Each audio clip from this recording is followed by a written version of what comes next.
잘 들어보세요. 동사에게 바치는 쏘기의 노래.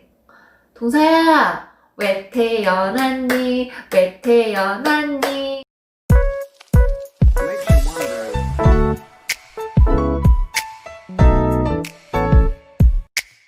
하루에 하나씩 작은 성공 쏘게요. 쏙쏙 쏙 다른 영문법. 동사 맛집에 오신 걸 환영합니다. 드디어 동사 이야기를 하게 됐네요. 동사에 대해서는 정말 할 말이 많아서 동사에 대한 에피소드를 쭉 이어갈 텐데요.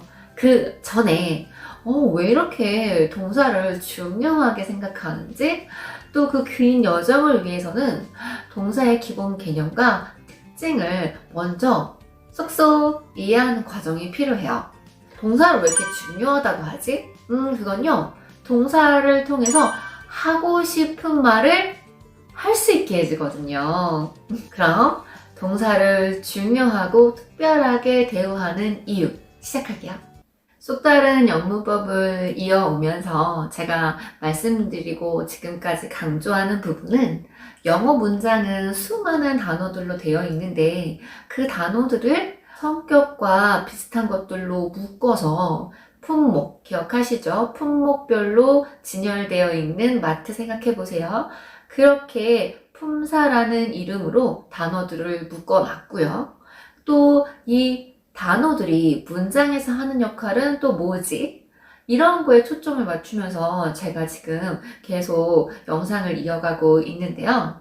그래서 동사를 특별 대우하는 그 증거를 찾기 위해서 잠깐만 그 전에 했던 품사들의 특징과 역할을 살펴보면요. 명사라고 분리된 이들은 정말 수많은 명사들이 여기에 있잖아요. 이름표를 붙일 수 있는 모든 것들이라고 말씀드리면서 문장에서 주어, 보어, 목적으로 역할을 하고 그렇게 부른다 말씀드렸고요. 형용사는 뭐뭐는 뭐뭐의 라는 식으로 해석이 되면서 명사를 꾸며주는 수식어, 장식처럼 수식어의 역할을 하고, 또 명사와 마찬가지로 문장에서 불완한 주어를 보충해주는 보호 역할을 한다고 말씀드렸어요. 그러면 동사 한번 볼게요. 동사는요, 서술어 역할을 해요. 서술어? 딱 뭔가 머릿속에서 서술형 시험 뭐 이런 거 생각나지 않으세요? 서술한다는 말은 그야말로 설명을 한다는 말이에요. 그런데 대부분 문제집이나 문법 구조를 설명하는 영상들을 보면요, 얘는요 서술어라는 말을 쓰지 않아요. 거의 대부분 쓰지 않아요. 한번 예를 보면요, I like apples 라는 말이 있어요. I는 대명사가 주어 역할을 했네. Apples는 like 동사의 대상, 내가 좋아하는 대상이 되니까 명사로서 목적어 역할을 했네 라고 하죠. 하지만 꼭 이렇게 설명해요.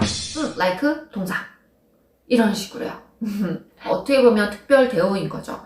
하지만 동사가 서술어 역할을 하고 있다라는 그 기본 개념은 잘 알고 가셔야 돼요. 우리 동사는 verb라고 해요. V가 나오는데 지금 특별 대우 받은 거 보이셨죠? 우리 특별한 대우를 받는 손님은 VIP라고 하잖아요.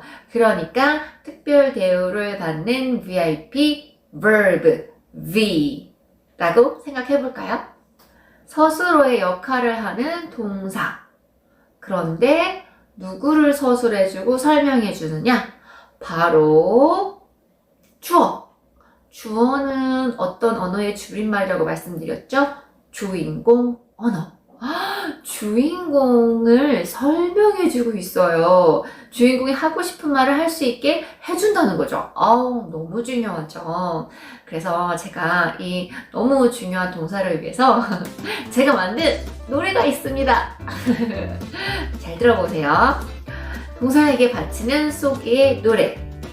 동사야, 왜 태어났니? 왜 태어났니? 주어를 설명하려고 난 태어났지. 이것도 이불킥거리죠. 그치만 이거 나중에 한번 또 들어보세요. 아니면 말씀 한번 해보세요. 와, 나중에 절대 동사의 개념 흔들리지 않습니다. 이것만 잡고 가시면 돼요. 지금부터 말씀드리는 동사의 아주 중요한 특징들, 역할들 꼭 기억해 주세요. 자동사와 타동사의 구분, 어렵게 생각하실 필요가 없어요. 동사의 뜻으로 스스로 주어를 설명 가능한지 아닌지 그것만 살펴보시면 됩니다. 자동사는요, 자기 자신이니까 얘는 혼자 설명이 가능해요. 누구를? 주어를. 그래서 자동사는요, 대부분 딱 들었을 때 연상되는 동작들이 있어요. 예를 들어서 점프, 점프하는 거, swim, dance, sing, run 이런 것들 있죠. 이런 것들은 굳이 다른 게 필요하지 않아요. I sleep, sleep은 자다인데 자다라는 그 동사로 주어를 충분히 설명 가능하죠. 뭐 뒤에 있으면 좋지만 동사의 기본 역할을 충실하게 했어요. 나 스스로 주어를 설명했네. 자동사. 타동사 했을 때 타는 나와 다른 이 이렇게 하셨을 때 목적어 생각하시면 돼요. 제가 목적어는 동사가 대상이 있어야 완벽해지는 동사들이 있다고 말씀드렸어요.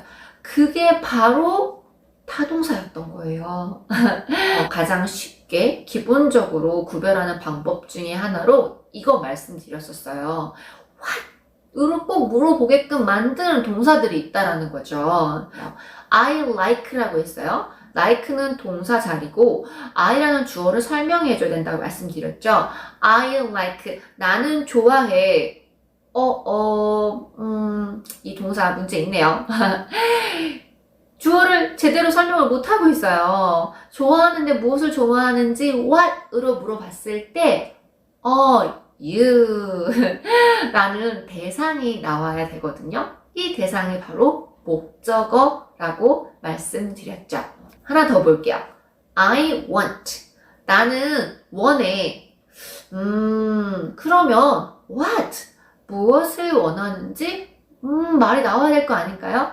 그래서 water라는 목적어. 그러니까 want, 원하다의 대상이 되는 목적어가 나왔어요. 꼭 목적어가 필요하게끔 만드는 애들, what으로 물어보게끔 만드는 애들이 바로 타동사였던 거예요. 근데 제가 목타 가끔 이렇게 애들 앞에서 이렇게 해야 합니다. 그래서 타동사는 목적어를 갖는다. 영어는요, 굉장히 시간 개념을 쪼개는 언어예요. 우리나라는 과거, 현재, 미래 이렇게 세 개거든요. 그런데 영어는 12개예요. yesterday나 tomorrow 이런 식으로 해서 힌트가 되는 언어들은 있겠지만 시간을 나타내는 건요, 동사가 합니다. 이거 기억하세요. 시간은 동사가 표현한다. 동사는 주어 바라기. 동사는요, 주어가 혼자인지 여럿인지에 따라서 자기 자신을 막 바꾸기도 해요. 그래서 저는 S친구 찾기라고 말을 해요. have라는 동사를 한번 볼게요. we, you, they. 얘네들은 이미 다수가 되어버렸어요. 제가 말씀드렸죠. you는 너도 되지만 너희들도 되니까 얘네들은 이미 친구가 있다고 생각하세요. 그래서 얘는 have로 쓴다. 그리고 혼자인 애들 볼게요. she, he, it. 혼자밖에 없어서 너무 외로워. 그래서 s를 붙인다고 생각하시면 돼요. 그런데 이 s 친구는 꼭 한 명만이에요. 그래서 우리가 의문문을 만들거나 부정문을 만들 때도 내가 얘네들을 쓰기 위해서 s가 문장에 있나? I는 어차피 혼자 사는 인생, 친구 없어도 괜찮아. 이렇게 생각하시면 어떨까요? I만 제외하고는 혼자인 애들, 얘네들한테는 S친구가 필요하다. 이거 꼭 기억해 주세요. 마지막 기본 특징은 동사는 변한다. 우선 현재형이 있을 테고 과거형이 있겠죠. 그리고 난 다음에 중요한 거, 이 과거형이 있고 난 다음에 현재 분사와 과거 분사라는 게 있어요. 제가 이런 교재들을 보면 좀 불만이 있어요. 보면 항상 이 현재 분사는 제외하고 과거 분사 이야기만 해요. 현재 분사는요, 기본적으로 동사에 ing를 붙여주면 되고, 과거 분사는 우리 불규칙하게 변하는 경우가 많아요. 뭐 ed만 붙이는 경우가 아니라, 그러다 보니까 과거 분사 이야기만 정말 많이 하고 과거 분사가 표로 나와요. 하지만 분사라는 개념이 조금 어려울 수 있거든요. 현재 분사까지 같이 설명해 주지 않으면 이 분사라는 개념이 아예 막 믹스가 돼요. 그래서 저는 꼭 현재 분사까지 같이 이렇게 언급을 합니다. 분사라는 거는 어디에서 출발하느냐? 동사에서 출발해요. 그런데 왜 분사라고 하냐면은 나눌 분, 어디에서 나눴냐? 동사에서 출발했으니까 동사를 나누는 거예요. 그러면 이렇게 동사를 나누는 이유가 있겠죠? 첫 번째로 이렇게 나눈 이유는요, 형용사처럼 쓰기 위해서요. 그 말은 무엇이냐? 명사를 꾸며줄 수 있다는 말이겠죠. singing bird. 원래 sing이라는 동사에다가 ing를 붙여서 현재 분사 만들고 명사 bird를 꾸며줬죠. 그러면 제가 해석해 볼까요? 노래하는 새. 두 번째는요, 공식처럼 특정 표현에 갖다 쓰려고 이 분사라는 걸 만들었어요. 가장 대표적인 거는 현재 진행형과 수동태 한번 말씀드릴게요. 예문으로 바로 볼게요. I am making cookies가 있어요. 그러면 진행형, 나 쿠키를 만들고 있는 중이야 라는 현재 진행적인 상황을 만들어주고 싶은 거예요. 그래서 어떡하지?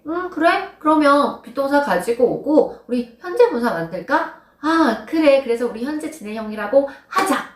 약간 콜라보레이션 같은 느낌이에요. 두 번째, 수동태 볼게요. 쿠키를 주어 자리에 가지고 온 거예요. 쿠키의 입장에서 보자고요. 그러면 쿠키는 만들어졌잖아요. 수동태는 어떻게 표현하지? 또 비동사가 나타납니다.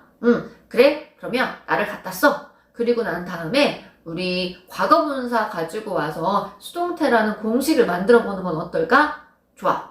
그럼 수동태를 만들기 위해서 과거분사를 가지고 오자. The cookies are made by me.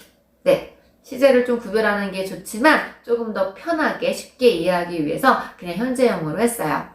그래서 쿠키는 만들어졌어 나로 인해서. 동사를 시작하면서 동사의 기본 개념과 동사를 특별 대우할 수밖에 없는 동사의 특징들을 알아봤어요.